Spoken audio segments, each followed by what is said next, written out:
Apa kabar? Ya, Baik. Om Ben gimana nih kabarnya? iya baik-baik. Aku lihat jadwalnya padat banget nih. Thank you banget ya kau udah siapin waktu untuk Iya, nggak apa-apa sama-sama. habis ini kan soalnya juga ada kalau nggak salah ada acara lagi ya jam 7 ya tadi aku lihat di story. Ya, jam 7 ada mentor sama Mire. Oh, makasih banyak ya kau udah siapin siapin Iya, waktu sama-sama, sama-sama. kasih. Nah, kok sekarang di mana nih kok? Di rumah atau di mana? Iya, saya di apartemen ini, di rumah. Oke. Tadi kita sempat kirim special edition juga buat Koko udah nyampe belum ya? Belum saya cek, nanti coba saya cek ya, habis ini ya. Oke, kita udah siapin juga tadi buat Om Ben yang menarik. Ada baju, ada topi, merchandise Ya, merchandise. thank you ya, thank you. Oke, Niko, aku mau nanya nih, aku penasaran banget. Aku itu dulu pernah main saham kok. Sekarang udah lumayan jarang sih, karena dulu itu kejebak di NFT gitu kok duitnya. Terus coba-coba scalping dulu itu enak banget kan, zaman zamannya yang masih awal-awal itu loh kok, yang awal pandemi, yang dimana semua itu Ya, ngerasa itu kok setiap dia masukin kemana-mana udah langsung naik semua twing twing twing twing twing multi bagger semua kan udah ngerasa kayak ya paling jago. betul, betul. Terus aku taruh hampir 100%, aku rasa 90 berapa persen lah aku masukin semua ke saham, sisanya buat jajan-jajan pegangan. Nah semuanya aku masukin ke saham tuh. Terus waktu itu uh, sempet apa namanya scalping juga, itu enak banget tuh zaman zamannya dulu itu yang pas market lagi bullish, scalping di ini di Lipo Group. Nah Hmm, itu kan ya, kenceng ya, banget ya. di Lipo Group. Nah, dapat cuan dari situ dari itu. Tapi kalau ngerasain pakai duit yang gede, scalping enak banget ya Om Ben. Cuman kalau misalnya scalping pakai duit kecil, kayaknya ngerasanya masih kurang. Jadi enak. Terus sebelum scalping juga biasanya aku sering nonton YouTube-nya Om Ben. Om Ben kan biasa kan buat YouTube juga kan ya. Sekarang masih rajin buat YouTube Ya, Om. ya, betul. Ya, ya. Om Ben sendiri masih Iya, rajin ya. sekarang. Kenapa, maaf, kenapa? Om Ben sendiri masih rajin buat YouTube sekarang. Beberapa kali aja ya, karena kan kesibukan harus handle PPC dan lain sebagainya, jadi terkadang belum sempat bikin ya. Tapi ini minggu-minggu ini akan keluar satu lagi YouTube ya. Saya ada bikin lagi satu ini. Iya iya, aku suka banget nonton Om Ben waktu itu dulu-dulu. Nah kok, kan tadi Om Ben juga sempat mention tentang ini ya, PPC ya. Nah, Om Ya, Ben sebagai pendiri dari komunitas PPC, bisa jelasin nggak sih Om, itu komunitas apa sih? Mungkin banyak wibi-wibi kita ya, itu ya. adalah, Saya sebenarnya bukan foundernya, saya co-foundernya aja. Foundernya Pak Hidayat ya, seperti itu. Ya, itu komunitas kita di mana pingin mengedukasi teman-teman ya, mengedukasi teman-teman. Jadi fokus kita sebenarnya bukan memberikan stock pick, tapi lebih ke arah teman-teman itu bisa trading mandiri. Jadi tujuan kita seperti itu. Jadi stock pick itu hanya sebagai sarana aja untuk teman-teman itu bisa belajar ya. Jadi studi kasusnya dari stock pick tersebut. Tapi memang tujuan kita sebenarnya adalah supaya teman-teman ini bisa trading mandiri. Itu tujuannya PPC sih sebenarnya seperti itu. oke oke oke. Berarti itu lebih ke channel ini ya lah ya, ke channel apa namanya, channel untuk edukasi, bukan kayak rekomendasi saham dan sebagainya gitu ya Om. Akan ada, tetap ada rekomendasi ya, rekomendasi untuk mungkin scalping atau trading pendek atau mungkin swing yang agak panjang seperti itu. Tapi memang tujuan kita itu bukan hanya nyuapin aja, tapi lebih ke arah yuk teman-teman itu bisa belajar ya, bisa bikin trading plan sendiri pada akhirnya seperti itu. Itu tujuannya seperti itu sih saya. Oke. Untuk PPC sendiri itu ada di mana aja nih kok channelnya, Cok? Kalau boleh tahu. Kita kebetulan memang memang fokusnya masih di aplikasi Telegram ya, masih di apa di channel Telegram seperti itu. Oke. Tadi Om Ben sempat mention scalping, swing trader, terus habis itu yang kayak investment gitu kan ya. Nah, Om Ben sendiri itu paling suka dari tiga ini apa sih? Mau investment yang long term, swing trade, atau scalping? Kalau saya pribadi, jujur saya lebih lebih menikmati scalping ya, karena saya punya waktu untuk mantau market ya. Tapi saya juga ada satu akun untuk memang swing yang agak panjangan ya. Jadi mungkin agak sedikit invest, cuman mungkin belum sampai sampai tahunan ya. Mungkin cuma 6 bulan ya, 8 bulan seperti itu. untuk swing ya seperti itu. Selama trennya masih bagus, akumulasinya masih oke ya, saya akan coba hold selama mungkin seperti itu. Oh, oke, oke, oke. Untuk scalping sendiri, biasanya main berapa emiten kok dalam satu hari? Kalau main berapa emiten, saya tidak punya apa ya dalam arti nggak pernah nih punya punya target yang oh apa punya satu hari itu harus 10 emiten enggak saya enggak saya lihat lihat dari market aja kalau marketnya memang nggak mendukung ya saya akan mengurangi agresivitas ya seperti itu kalau marketnya lagi bagus-bagusnya ya seperti akhir-akhir ini cukup oke ya baru saya mulai agresif berani tapi saya melihat market ya jadi saya nggak melulu harus oh sehari harus targetnya 10 saham atau 15 saham enggak ya terkadang cuma tiga cuma empat tapi yang penting kan kita punya winning rate yang cukup bagus ya dan kita bisa bisa menjaga ya supaya kita tetap dalam posisi yang psikologis yang bagus ya tetap profit seperti itu. Oke, berarti nggak ada batasan emiten lah ya. Nggak ada, nggak ada. Paling suka di sektor apa nih kok, kalau boleh tahu? Nggak ada ya sektor pun saya tidak pernah apa ya tidak pernah memperhatikan ya kalau untuk scalping ya saya yang lihat ada pergerakan ada volume yang bagus ya kemudian juga rame ya itu saya akan masuk ke scalping di sana tapi kalau memang sedang nggak terlalu rame ya ya jangan terlalu agresif di sana ya karena takutnya nggak bisa keluar nanti. Oke, boleh jelasin sedikit nggak sih dari komen-komen ini Om Ben banyak yang pada nanya, aduh udah nggak sabar belajar scalping dari Om Ben katanya gitu. Mungkin pada bisa jelasin sedikit nggak Om Ben? Kayak scalping itu apa dan bagaimana cara kita untuk meminimalisir resiko dari scalping tersebut? Ya, scalping itu kan sebenarnya nggak beda dengan apa ya, dengan swing dan lain sebagainya. Hanya yang membedakan adalah time frame ya. Scalping ini kita punya time frame yang lebih pendek lagi ya, yang mungkin hanya bermain di menitan seperti itu ya. Sedangkan kalau swing kadang-kadang bisa harian, mingguan ya. Jadi hanya memperpendek aja.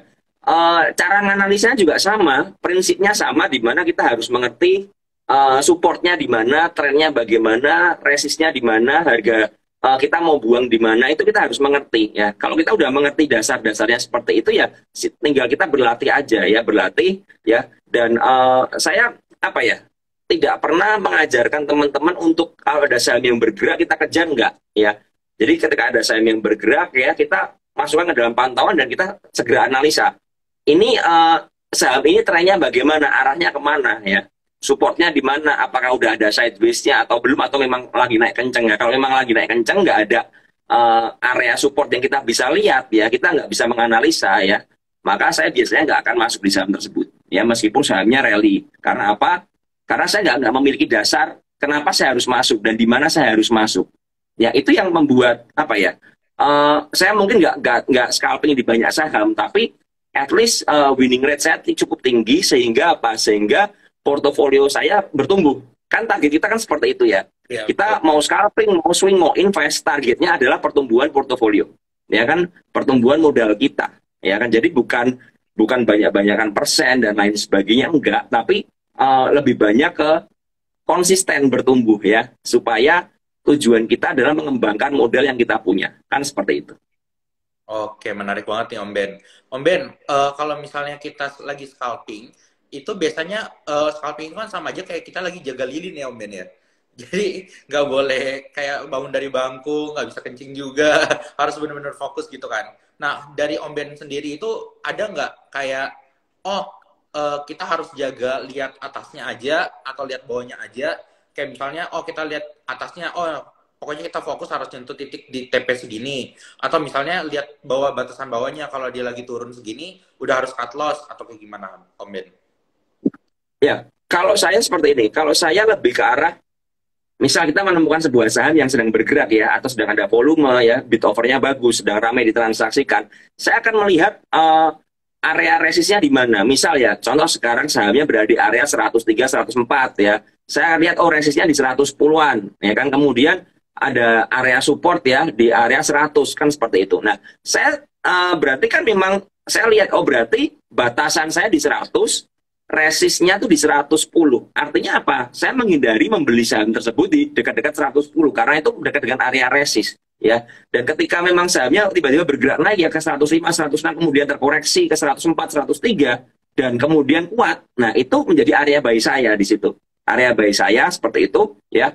Jadi pembatasan resikonya. Nah, sedangkan ketika dia bergerak naik, seandainya nggak kuat sampai 110 pun saya lihat kalau memang ada seller yang kuat ya, alias overnya diisi terus ya kan, diguyur terus ya, saya akan mempertimbangkan untuk keluar sebelum kena resist. Ya, karena tujuan saya adalah saya harus mengamankan posisi saya. Ya, saya akan mungkin akan mulai buang bertahap. Ya, mungkin mulai buang bertahap. Nah, ketika kita sudah buang bertahap, tiba-tiba mungkin ada power buy yang gede, ada orang yang berani ngeborong di area atas, ya udah saya akan berhenti jualan. Ya, ikutin aja. Ketika dia memang diberikan ke 110 lebih, ya udah. Saya mungkin kalau memang barang saya masih agak banyak, saya mungkin mulai bongkar bertahap di area 110 yang jadi area resist tersebut. Tapi saya nggak akan mau beli di area 110 tersebut. Ya, kecuali ketika dia break 110 ya, kemudian 111, 112 dia terkoreksi 109, 110 dan kuat di situ. Ya, mungkin saya akan mempertimbangkan untuk beli lagi di sana karena itu menjadi area support baru. Itu prinsip trading saya ya. Jadi saya lebih ke arah seperti itu kalau kalau memang mau scalping ya, dalam arti saya tidak mengejar oh saya harus jual di pucuk ya, jual semaksimal mungkin. Enggak, karena kita nggak akan pernah ngerti maksimalnya di berapa. Tapi yang kita ngerti adalah kita ini harus membatasi resiko kita. Ya, ini yang benar-benar kita harus mengetahuinya ya, seperti itu teman-teman. Om Ben, aku mau ngulik-ngulik lagi nih Om Ben. Tadi Om Ben sempat bahas kan ya tentang apa namanya beli diri dan sebagainya. Nah, Om Ben itu meminimalisir resikonya itu kayak gimana? Jadi Om Ben itu naruh berapa persen uang dari cash-nya Om Ben, naruh berapa duit untuk Om Ben itu main scalping? Berapa persennya sih Om? Saya nggak pernah ngitung jujur aja berapa persen, saya nggak pernah ngitung, tapi memang saya menyediakan sejumlah besar dana dalam satu porto yang memang untuk scalping ya. Jadi saya pisahkan antara scalping dan antara swing ya. Jadi porto yang untuk scalping ya cuma untuk scalping aja, yang untuk swing ya swing aja. Nah, di porto yang scalping ini ya, saya akan masuk sejumlah besar dana berapa sih? Saya akan melihat likuiditasnya. Ya, saham tersebut itu likuiditasnya berapa? Artinya apa? Artinya saya jangan sampai misalnya ya, saya mau masuk 100 juta, tapi ternyata untuk keluar dari saham tersebut, keluar 100 juta itu saya harus jualan misalnya 3 tik ke bawah. Artinya apa? Kalau begitu berarti kan kalian overload di saham tersebut. Karena mungkin likuiditasnya hanya cocok untuk masuk 30 juta, 20 juta, misalnya seperti itu. Intinya adalah saya akan masuk sejumlah besar dana di mana ketika terjadi guyuran atau terjadi panik sell, saya bisa keluar dengan gampang tanpa harus buang ke bawah berapa papan ya, seperti itu. Tujuannya apa? Kalau sampai ada apa-apa saya bisa keluar ya. Ini bagian dari saya membatasi resiko ya. Jadi saya akan melihat oh misalnya saya punya, anggap ya saya punya 200 juta untuk akun scalping saya seperti itu, tapi sahamnya ini yang mau saya masukkan ini cuma bisa masuk 20-30 juta. Apakah saya akan masuk dengan 200 juta? Enggak, saya akan masuk cuma mungkin 20-30 juta maksimal aja ya. Mentok-mentok 40 lah kalau saya memang berani nekat seperti itu. Nah, sisanya bagaimana? Saya nggak akan saya masukkan, ya. Sisanya nanti misalnya untuk di saham lain yang punya apa ya likuiditas lebih tebal lagi, ya. Misalnya seperti saham bumi ini kan tebel banget, ya. Satu tik aja itu satu papan aja bitnya tuh bisa sampai jutaan lot, ya kan? Harganya 200 ya, 1 juta 2 juta lot. Artinya apa? Berarti kan likuiditasnya gede sekali. Kalian kalau di yang segede itu mau masuk 200 juta, 500 juta ya silakan aja kan. Tapi kembali ya kita lihat seberapa likuiditasnya itu ya, itu penting banget menurut saya daripada teman-teman overload ya, seperti itu. Oke, Om Ben, aku mau nanya lagi nih Om Ben. Ini ibaratnya aku nggak tahu sama sekali ya Om Ben ya. Nah, untuk scalping itu kita boleh masuk di, bukan boleh masuk sih, harusnya itu kita masuk di saat likuiditas sebuah emiten itu yang tebel atau yang nggak liquid Om. Kenapa? Maaf. Jadi kita sebenarnya untuk scalping tersebut, kita harusnya itu masuk di sebuah emiten yang liquid atau nggak liquid? Lebih baik liquid. Karena kalau nggak liquid, saham tersebut akan rawan untuk volatile. Ya, dalam arti gini, misal kita masuk di saham yang nggak liquid, yang bid overnya cuman satu tiknya itu cuman punya mungkin 3 juta atau 2 juta rupiah aja. Ya, sedangkan kita misalnya punya uang 10 juta. Nah, dengan likuiditas yang sangat kecil tersebut itu harganya akan rawan apa ya? Menurut saya akan rawan volatile dan itu menurut saya lebih berbahaya lagi ya. intinya adalah bagaimana kita ini ngebatasin resikonya teman-teman ya, resikonya saya lebih suka yang semakin liquid, karena semakin liquid berarti partisipasi marketnya besar ya kan, dan kita bisa apa ya, bisa lebih nyaman tradingnya di sana dibanding yang nggak liquid. Memang terkadang yang nggak liquid itu kalau naik kenceng, tapi ingat kalau naik kenceng, kalau tiba-tiba misalnya bitnya dicopotin semua atau dicabut ya fake bitnya seperti itu dan diguyur ya, tiba-tiba akan turunnya juga dalam sekali. Mungkin bisa turun 10 tik, 15 tik dalam hanya beberapa detik aja. Dan itu yang menurut saya tidak saya sarankan untuk teman-teman yang baru belajar trading, ya baru belajar scalping, karena akan trauma takutnya. Ya, seperti itu. Betul. Om Ben, aku mau narik sedikit ke tarik mundur gitu ya. Soalnya banyak Ya, yang ya. Om Ben, gimana sih cara masuk ke PPC? Nah, pertanyaannya siapa aja yang boleh masuk komunitas PPC nih Om Ben? Ya, semua orang boleh masuk sih, semua orang boleh masuk, dan nggak melulu harus scalping ya, karena di PPC ini kita punya 4 orang analis ya, termasuk saya ya, 2 orang itu untuk scalping dan 2 orang itu untuk swing. Jadi teman-teman bisa pilih kalian cocok yang mana time frame-nya gitu. Nah, dari situ kalian bisa belajar kan. Oh, saya mau belajar swing, ya udah. Nanti ada 2 orang mentor ini yang memang jago untuk swing, bahkan bisa sampai invest seperti itu. Nah, itu kalian bisa belajar di sana ya. Untuk masuk ke PPC di Instagram saya ya, di profil saya itu ada link tree ya, klik di situ aja. Ada nanti kan untuk misalnya teman-teman nanya ke bagian marketingnya, salesnya dan lain sebagainya, ada di situ seperti itu. Nah, udah terjawab berarti ya dari komen teman-teman yang mau join, baby-baby yang mau join, bisa banget tuh untuk join lewat telegramnya Om Ben. Om, ada pertanyaan menarik nih. Untuk mengetahui fake bid, itu bagaimana Om Ben untuk scalping? Ya, kalau sebuah bid itu apa ya, cenderung rapi, misalnya serba 10.000 seperti itu ya, rata-rata 10 ribuan itu biasanya fake, karena jarang sekali ya.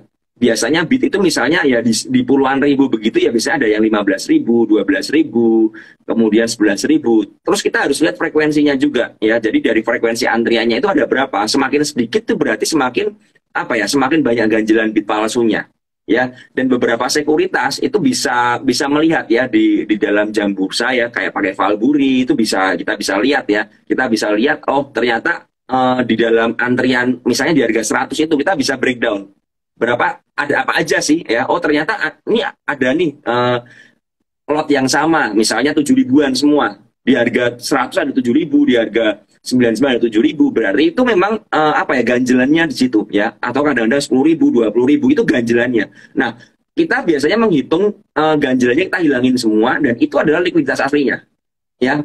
Gampangannya seperti itu ya, itu lebih aman untuk menjaga. Karena kalau kita misalnya melihat wah ini sebuah saham ini bitnya 20.000-an semua, kemudian kita agresif, kita masuk 20.000 atau mungkin 30.000, dan kemudian ketika bitnya dicopot ternyata bit palsunya itu dihilangin semua, sisanya cuma mungkin 5.000 ya, 2.000, 3.000. Nah, itu yang bahaya sekali, kita nggak bisa keluar pada akhirnya ya kan.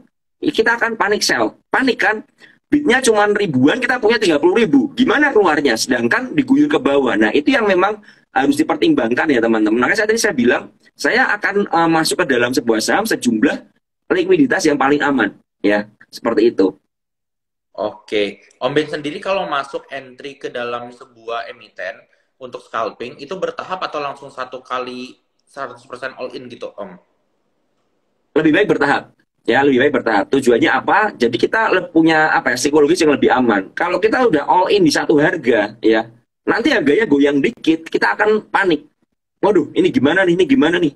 Nah, kan seperti itu. Tapi kalau kita memang misalnya ya kita pengen beli 10.000 misalnya, let's say seperti itu, kita beli 2.500 dulu ya, nyicil 2.500 ya, kita akan memiliki psikologis yang lebih kuat. Seandainya digoyangkan ke bawah sampai ke area support, kita akan berani beli ya kan. Tapi kalau kita all in di satu harga, misal tadi ya 103, 104 ya, oke kita beli 104 all in, supportnya 100, dibawa ke 101 kan kita loss 3 tik dari 104 kan.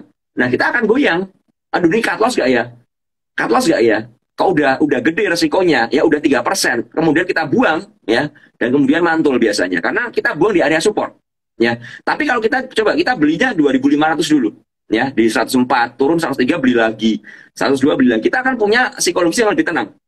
Memang kelemahannya kalau kita nyicil ya, kalau sampai di 104 cuma 2.500, tiba-tiba spike ke atas ke 108 ya, kita cuma dapat 2.500. Tapi buat saya adalah kita trading ini mencari keamanan bukan mencari profit yang harus maksimal. Karena kalau kita cuma fokus ke profit yang maksimal, kita terkadang akan melupakan resiko kita. Ya, Hmm. ini yang perlu dipertimbangkan. Ya, seperti itu. Oke. Om Ben, sebelum terjun ke dunia investasi atau saham, kegiatan dulunya itu sukanya ngapain sih Om Ben?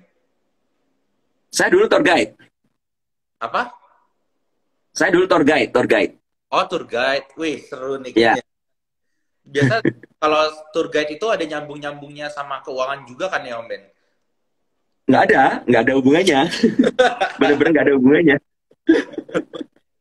Biasa tour guide-nya itu sampai kemana aja tuh Om Ben? Saya Jepang sama New Zealand biasanya. Oh, Jepang sama New Zealand. Oh, berarti udah suka biasa jalan-jalan nih Om Ben. Berarti jalan-jalan jauh nih. Iya, Makanya betul.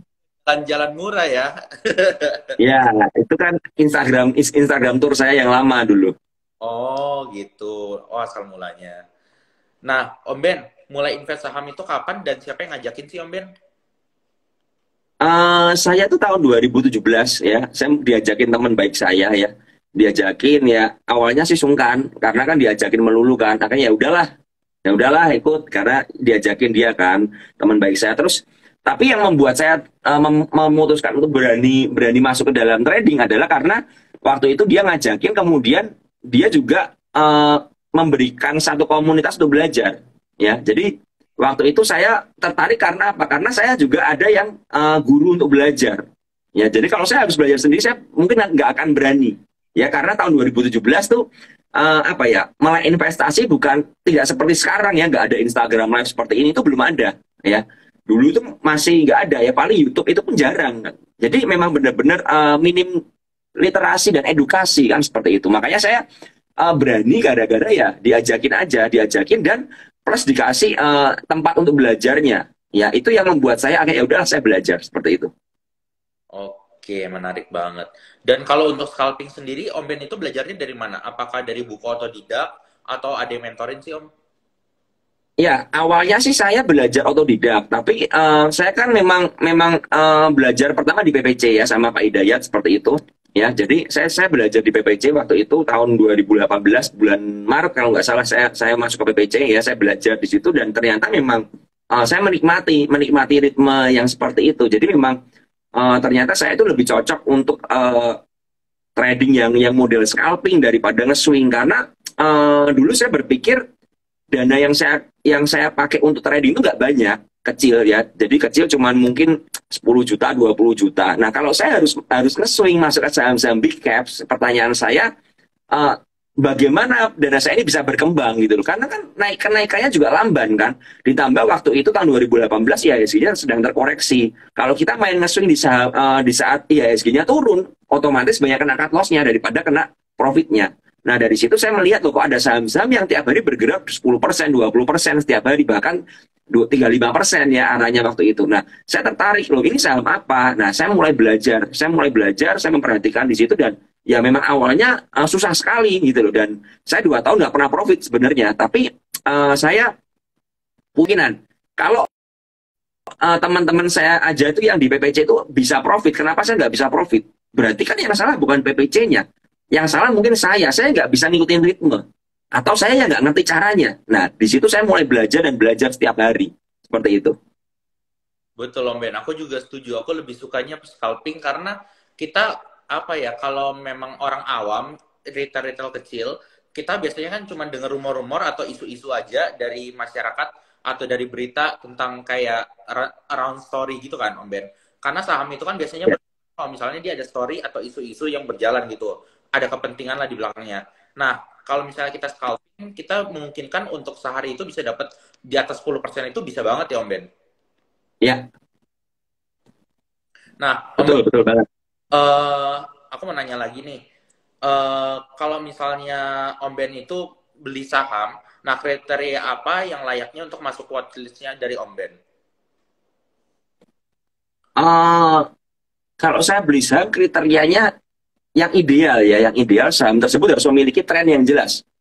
Trennya harus jelas. Kita harus ngerti saham ini mau kemana trennya, arahnya kemana, ya, arahnya naik, arahnya turun, atau sideways atau nggak jelas. Nah, kita harus mengenali dulu kalau memang trennya nggak jelas, saya nggak akan fokus di saham tersebut. Tapi kalau trennya masih naik, masih kenceng ke atas ya, masih uptrend, ya saya akan pantau saham tersebut. Karena apa?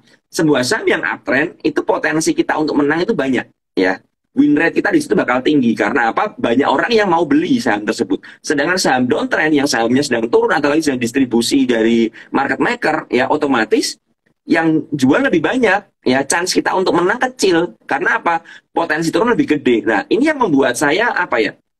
Mengajarkan buat teman-teman kalau memang mau trading ya, itu cari yang trennya jelas dan utamakan yang naik atau yang reversal ya, yang udah kembalikan arah dari downtrend ke uptrend ya. Jadi itu yang membuat idealis saya awalnya ya. Jadi saham yang pertama harus memiliki tren yang jelas terutama untuk uptrend. Yang kedua, saham tersebut harus cukup ramai ditransaksikan. Artinya yang tadi saya bilang ya, kita masuk, kita keluar, kita aman, bisa ya. Jangan sampai bisa masuk tapi nggak bisa keluar. Nah itu fatal sekali ya, nyangkut nanti malahan ya. Jadi itu idealnya seperti itu kalau dari saya. Berarti balik lagi dengan konsep yang Om Ben bilang, masuklah ke dalam saham yang liquid ya. Karena biar Ya, mudah keluar dan gampang untuk buy juga. Nah, Om Ben, saat kode broker ditutup, ini kan penting banget ya untuk scalping. Apalagi kalau para trader-trader yang scalping itu, biasanya kan ngikutin bandar. Contohnya deh, yang depannya M. Itu kan bandarnya kalau dia masuk, semua pada ikut masuk, rame banget tuh ya. Nah, ya. kalau ditutup ini ganggu banget nggak sih ritual scalpingnya Om Ben? Ya, jelas ya dengan ditutup ini lebih ke arah apa ya? Lebih nggak mantap belinya sebenarnya ya. Kita jadi lebih lebih ke arah berhati-hati, lebih berhati-hati. Tapi kalau memang dulu waktu kode broker dibuka itu sangat enak sekali ya. Ada broker tertentu masuk kita ikut masuk, mereka keluar kita keluar ya. Jadi kita bisa bisa ngerti barang mereka pun ada berapa banyak ya. Artinya kalau misalnya broker tertentu masuk dalam sejumlah besar ya dan barangnya masih banyak ya, ya udah kita nungguin aja di average mereka beli rata-rata. Jadi akan turun dengan akan terkoreksi sedikit ya. Ketika terkoreksi dekat area buy mereka, ya kita bisa numpang di situ. Makanya gara-gara banyak orang yang mengerti cara seperti itu, akhirnya kode broker dihilangkan supaya ya market maker yang lain itu bisa terakomodir ya, lebih lebih bisa keluar masuk dengan lebih bebas kan seperti itu ya. Jadi dengan dihilangkan seperti itu otomatis kita harus lebih pintar-pintar untuk menganalisa ya. Jadi ketika kita ditutup untuk kode broker ya kita harus pakai analisa yang lain ya. Kita harus mengerti dengan strategi yang lain seperti itu. Berarti kalau misalnya kode brokernya itu ditutup, kan pasti kan nanti di akhir sesi itu baru kelihatan semua kan transaksinya kan. Nah, berarti Om Ben Ya, itu analisa dari akhir transaksi tersebut, atau memang ada analisa lain sih Om Ben dengan cara analisa yang lain gitu maksudnya? kalau analisa dari end of day ya itu biasanya untuk besoknya ya, untuk besoknya ya. Jadi besoknya misalnya saya melihat dari ini saham A bergerak seperti itu kenceng ke atas. Nah saya akan lihat di end of day. Oh, end of day-nya siapa sih buyer sellernya? Oh ternyata bayarnya seperti ini, sellernya seperti ini. Oh ini masih menarik ini karena apa? Karena ada broker tertentu yang konsisten beli. Nah itu menjadi pertimbangan saya untuk memantau saham tersebut keesokan harinya. Ya jadi benar-benar itu yang saya pakai. Tapi kalau di hari itu ya, sementara kita belum bisa lihat kode broker, yang saya pakai adalah biasanya saya pakai TA dan bid offer. Ya, saya lihat bid offernya, saya lihat cara mereka HK-nya bagaimana, supportnya di mana, dan itu membuat apa ya? Akhirnya saya memutuskan oke, saya akan mencoba beli di area tersebut dengan stop loss sekian ya, dengan target sekian ya. Apakah pasti menang? Enggak, belum tentu. Makanya kita apa ya? Kita harus berlatih ya. Semakin lama kita berlatih kan kita akan bisa lebih ngerti. Oh ternyata nih bid offer yang seperti ini biasanya ini bakal seperti ini. Itu akan ngerti gitu loh. Ya jadi kita memiliki kepekaan yang lebih baik lagi ya. Seperti itu kalau dari saya. Mantap nih jawaban Om Ben. Om Ben, kasihan banget nih Om Ben, ada orang Om Ben. Kalau sudah nyangkut mesti gimana? HK lagi Om Ben, bener nggak Om Ben?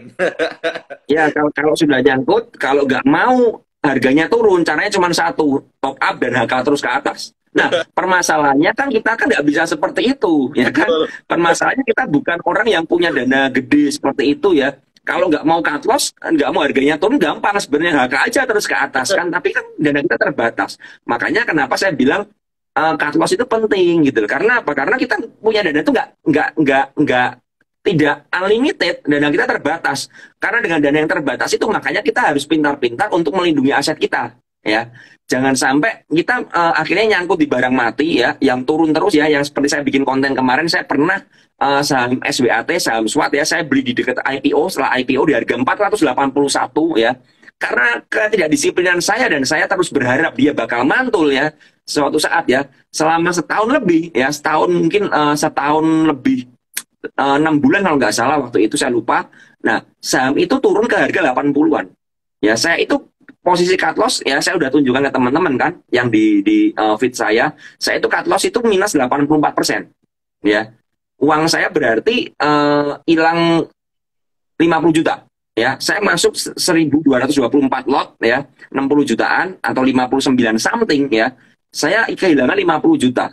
Ya, kehilangan 50 juta, sisa 9 juta.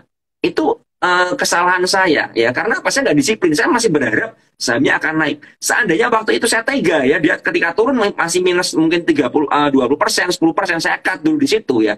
Saya mungkin bisa memutarkan dana yang 50 juta itu ya ke saham lain. Tapi karena udah kejadian ya, mau nggak mau ya gimana? Ya, tapi untung saya cut saham tersebut. Karena kalau saya nggak cut ya, saham SWAT sekarang pun masih di 80-an ya. Sedangkan saya bisa puterin 9 jutanya ke saham yang lain yang akan bisa menghasilkan profit buat saya. Makanya saya bilang, kenapa cut loss itu penting? Kalau kita nyangkut di sebuah saham yang tidak punya fundamental yang bagus, saham gorengan, saham-saham yang tidak jelas, ya apalagi saham-saham yang baru IPO, di mana belum ngerti arahnya kemana, itu bahaya. Tapi kalau kita nyangkut di saham-saham yang memang fundamentalnya bagus, blue chip, nah itu mungkin bisa dipertimbangkan untuk hold, ya untuk hold, untuk kita rawat, ya untuk kita rawat, ya karena apa? Ini saham yang punya arah yang jelas, ya, yang perusahaannya masa depannya bagus, itu yang perlu dipertimbangkan. Jadi buat saya kalau teman-teman memang nggak mau cut loss nggak apa-apa, tapi lihat dulu sahamnya apa. Ya kalau sahamnya saham-saham yang baru IPO yang mungkin belum ngerti track recordnya bagaimana, sedangkan market makernya terus buangan, ya kenapa kita harus hold? Kita lebih baik lepas dulu, kalau mau masuk lagi nanti, ketika sudah terbentuk polanya, boleh masuk lagi. Jadi jangan bersembunyi di berlindung di, oh ini kan saham IPO ini fundamentalnya bagus. Yes, saham IPO fundamental boleh bagus, tapi kalau bandarnya buang barang terus, ya kan, ini akan jadi saham yang downtrend. Lebih baik kita buang dulu. Kalau memang fundamentalnya bagus, nggak apa-apa. Kita jadikan watchlist kita sampai di bawah, kita oh ada yang akumulasi nih, ada yang ngumpulin lah. Di situ kita masuk. Itu caranya ya. Jadi jangan melulu, apalagi di saham IPO. Saham IPO menurut saya ini masih terlalu rancu gitu loh. Fundamental boleh bagus, tapi kalau memang market makernya ngebuang terus ya nggak akan naik. Sesimpel itu aja. Karena fundamental nggak bisa naikin harga. Yang bisa naikin harga cuman akumulasi dan orang yang beli seperti itu. Betul, betul. Iya Om Ben, aku juga dulu pernah masukin seluruh uangku 30 jutaan itu ke BPKP awalnya tuh. Nah, terus dari BPKP itu dia turun waktu itu gara-gara yang bulan Maret itu Om Ben, itu turunnya kan jauh banget ya, bisa sampai 50%. Yeah. Terus aku hold, abis itu mulai dapat multi bagger tuh, naik 2 kali atau 3 kali, nyampe ke 80 jutaan. Nah, terus mulai beraniin diri scalping tuh Om Ben. Nah, tapi Om Ben setuju nggak sama cara kayak gini, Om Ben? Kita itu harus fokus sama satu emiten terlebih dahulu sebelum kita naruh duitnya itu disebarin. Karena kesalahan aku waktu dulu, aku adalah ngelihat ini, sahamnya scalping, dan kayak ngerasa, oh, saham yang ini itu bandarnya lagi masuk. Misalnya kita ngelihat bandar A masuk di sini. Terus habis itu bandar B yang gede juga masuk di sini. Jadi nggak fokus Om Ben. Kayak lagi nunggu time frame di sini, nunggu misalnya 2 menitan dia bakal naik, diangkat. Tapi udah kita cut loss duluan, terus kita pindah ke saham B. Terus dari saham B, atas lagi pindah ke saham C. Karena ngejar waktunya kan. Ngejar waktunya takut diangkat. Lebih baik itu kita ngelakuin kejar-kejar yang tadi udah aku lakuin. Atau kita memang fokus ke satu aja sih Om Ben, kita tungguin sampai dia benar-benar naik gitu. Kalau saya bilang tiap orang punya kemampuan menghandle saham yang berbeda, ya kan? Kalau saya masih 3 saham masih bisa ya, tapi teman-teman mungkin belum tentu bisa. Nah, saran saya bagaimana? Nah, teman-teman kalau memang ya teman-teman ini nggak bisa mantau banyak saham ya, fokusin aja ya. Orang kan begini. Kenapa sih kita cut loss saham ini pindah ke saham lain lalu cut loss lagi? Karena kita mungkin belum menganalisa ya. Kita harusnya sudah tahu bahwa saham ini memang lagi cooling down posisinya kan. lagi cooling down. Tapi di area support nih, trennya jelas, kita udah punya trading plan-nya jelas. Tapi kita tergoda saham lain karena apa? Oh, saham lain kenceng nih, teman-teman saya profit di sini. Akhirnya kita FOMO, ya kan? Yang terjadi kita FOMO. Nah, ini yang membuat kita itu sering cut loss. Keluar dari saham ini, mau ini cut loss lagi, pindah sini cut loss lagi. Karena apa? Kita ini masuknya karena berdasarkan FOMO tadi, ya kan? Karena lihat orang lain cuan, ya. Psikologis kita berpikir, oh yang lain cuan di saham tersebut, masa saya nggak bisa cuan dalam saham tersebut. Nah, masalahnya mereka mungkin entry-nya udah masuk duluan, beda kan sama kita yang misalnya saham udah naik 15%. Nah, kita kalau mau entry juga harus mikir-mikir dong di situ. Ya, jangan sampai kan yang jadi kendala kan begini. Tadi saya juga baca di komen ya. Cut loss saham A, masuk ke saham B, cut loss lagi, cut loss lagi, cut loss lagi. Iya, kenapa kita cut loss terus? Karena setelah kita beli, kemudian kita cut, kita nggak pernah belajar dari kesalahan, kita nggak pernah mengevaluasi. Kenapa kita masuk lagi? Ya kan? Alasannya kita mau ke saham B apa? Ya kan? Mungkin FOMO lagi. Ya kalau FOMO lagi ya berulang terus. Akhirnya apa? Akhirnya bukan jadi konsisten profit, tapi jadi konsisten cut loss. Ya kan? Nah, ini yang membuat akhirnya psikologi jadi rusak. Jadi nggak pede trading lagi. Nah, saran saya ketika misalnya ya, kan ada juga teman-teman tadi yang saya baca komen-komen di postingan saya bilang, ya kalau saham yang Om Ben masuk itu langsung naik, kalau nggak naik gimana? Ya kita belajar, kan seperti itu. Trading ini proses, ini butuh latihan, butuh belajar. At least apa? At least kita nggak mengulangi kesalahan yang sama berulang-ulang. Nah, masalahnya kalau kita cut loss di saham A, cut loss saham B, cut loss saham C, sampai saham Z, ada 20 saham kita cut loss secara beruntun, ya berarti kita belum bisa menganalisa. Itu makanya kita butuh belajar. Nah, itu yang harus dilakukan evaluasi gitu loh. Ya jadi bukan melulu kok udah cut loss masukin saham lain, enggak. Udah cut loss, kita cari kenapa sih kita cut loss di saham tersebut. Oh, saya ini salah, nggak pakai analisa. Saya beli atas dasar kata orang, misalnya seperti itu. Si A bilang nih sahamnya bagus, si B bilang sahamnya bagus. Kata berita saham ini bakal kenceng. Kata berita targetnya ke sini, ya kan? Kebanyakan kata orang seperti itu kan. Nah, kalau begitu bagaimana? Ya belajar analisa, ya belajar trading yang benar, gitu kan? Nah, dari situ, ketika kita belajar, kita mulai punya dasar ya. Ketika kita cut loss, kita bisa berkembang, ya. Jadi menurut saya cut loss itu nggak bisa terelakkan di antara trader ya. Cut loss nggak terelakkan menurut saya. Kecuali teman-teman invest jangka panjang ya. Jangka panjang investnya 10 tahun. Mungkin nggak perlu cut loss kalau seperti itu ya. Tapi di saham yang tepat. Nah, tapi kalau memang masih belajar trading, apalagi scalping, di saham-saham gorengan terutama ya, yang terkadang fundamentalnya nggak jelas. Ini perusahaan apa nggak ngerti kan begitu kan. Laporan keuangannya hancur. Ya kita harus, kalau nggak sesuai plan ya kita cut. Ya kan begitu. Nah dari situ kalian akan mulai belajar. Jadi cut loss itu ada gunanya. Gunanya apa? Misalnya kita memang kehilangan uang, yes, tapi itu untuk modal kayak seperti uang sekolah, untuk belajar. Akhirnya apa? Akhirnya ketika kita besok trading lagi, kita ingat, oh kemarin saya pernah cut loss di saham ini, saya juga boleh ngulangin lagi lah. Itu yang kita cari. Itu akan membuat kita menjadi trader yang berkembang. Tapi kalau kita cuma nangkepnya sepotong aja, oh si A si B ini ngajarin cut loss melulu, uang saya habis. Ya karena kalian nggak nangkep. Cut loss itu melindungi aset. Setelah itu asetnya apa? Mulai dipikirkan untuk dikembangkan ke saham-saham yang lebih baik lagi. Caranya bagaimana? Ya belajar. Kan begitu. Ya, jadi bukan melulu harus cut. Enggak. Kalau cuma cut doang ya uang kalian habis. Kan begitu. Betul. Aku udah ngerasain itu parah banget sih Om. Sampai lossnya itu awal-awal nge-cut 4 juta, 6 juta kan nggak berasa ya. Tapi kalau dipikir-pikir 4 juta, 6 juta itu udah bisa beli apa? Terus habis itu udah masuk terus ngekat akhirnya hilang 40 juta udah mulai berasa terus masukin lagi cari saham yang multi bagger ngulang lagi itu makanya duitku hilangnya banyaknya di sana gara-gara ya kurang pengalaman satu dan kedua itu nggak nganalisa karena kita dengerin banyak kayak misalnya contoh kesalahan pemula itu adalah dia dengerin telegram A nyebut oh ini bakal naik di harga segini di jam segini. Nah, terus dia dengerin lagi di Telegram B naik di jam segini, terus beli emiten ini. Jadi orang itu ke distract dan psikologinya jadi berbeda-beda gitu ya Om ya? Ya, itu terjadi karena apa sih sebenarnya? Karena kalian nggak punya dasar analisa. Kalian hanya beli berdasarkan, karena rame. Lihat di running trade rame. Tanpa dianalisa dihajar aja.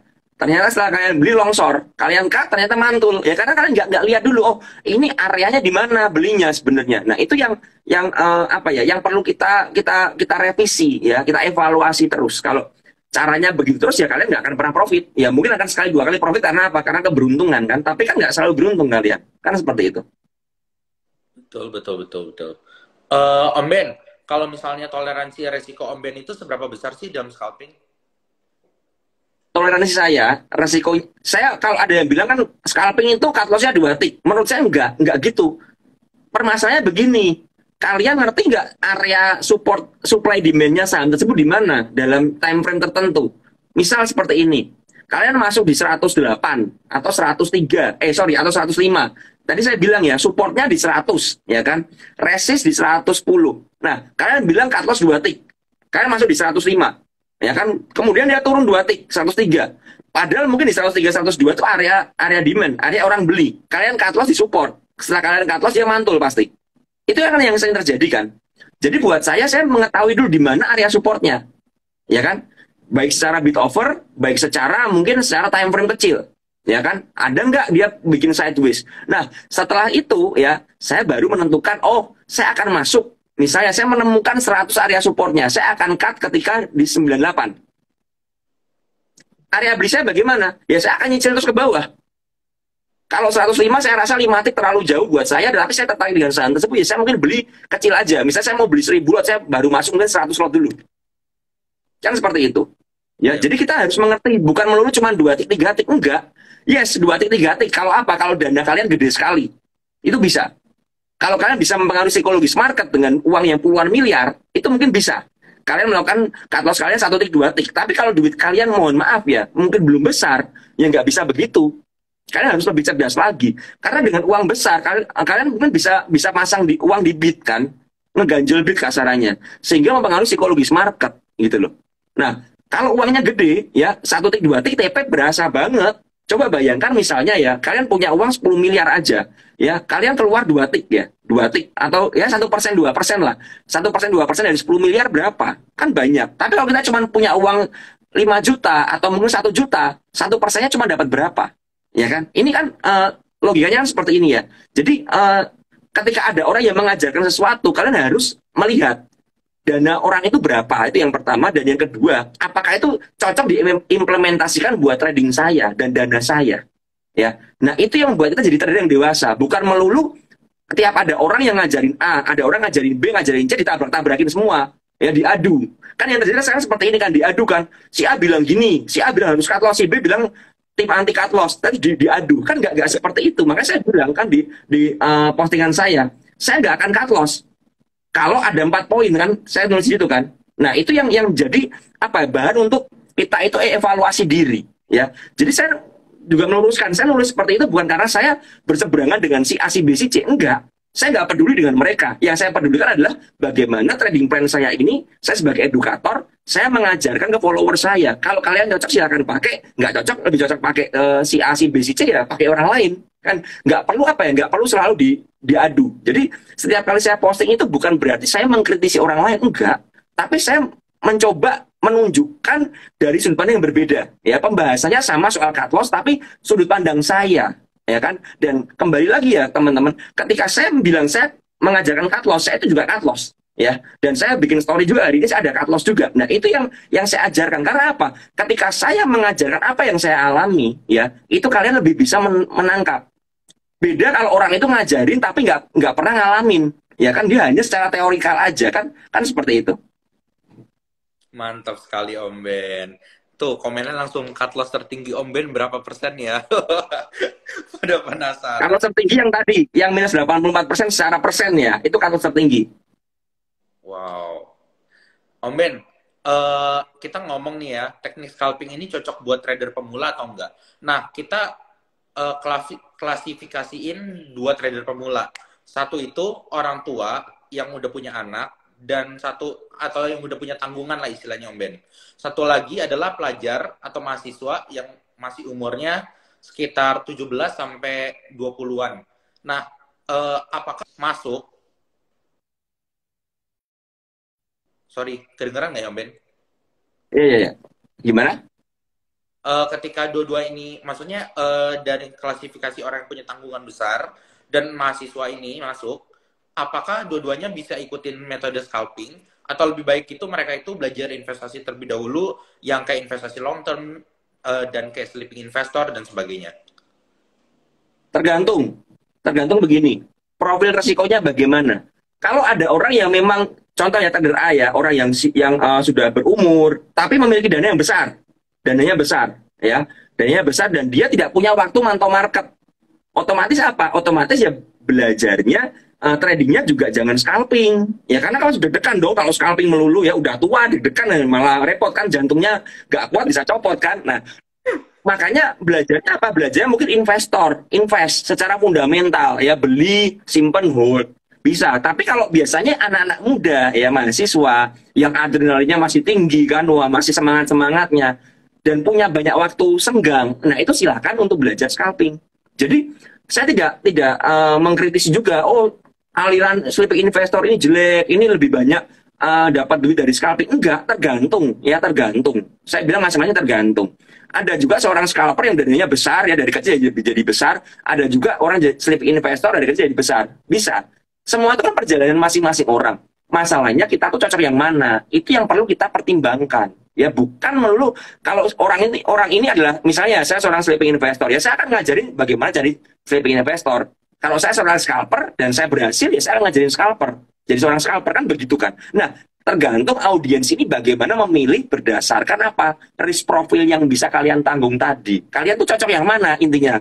Bukan mana yang benar, enggak ada yang benar, enggak ada yang salah. Tapi yang ada cocok yang mana. Kalian bisa pakai yang mana. Itu yang lebih penting menurut saya. Seperti itu. Oke, Om Ben, kalau boleh nih ya, Om Ben kasih sedikit rekomendasi, nggak usah emitennya deh, Om Ben, sektor apa aja yang perlu kita perhatikan sekarang ini, Om Ben? Kalau saya lihat ya, ini tergantung ya. Kalau kita mau ngejar untuk seperti windows dressing ya, untuk beli dan hold dalam jangka waktu tertentu ya, jualnya akhir tahun ya. Menurut saya salah satu sektor yang bisa kita lihat tuh konstruksi ya.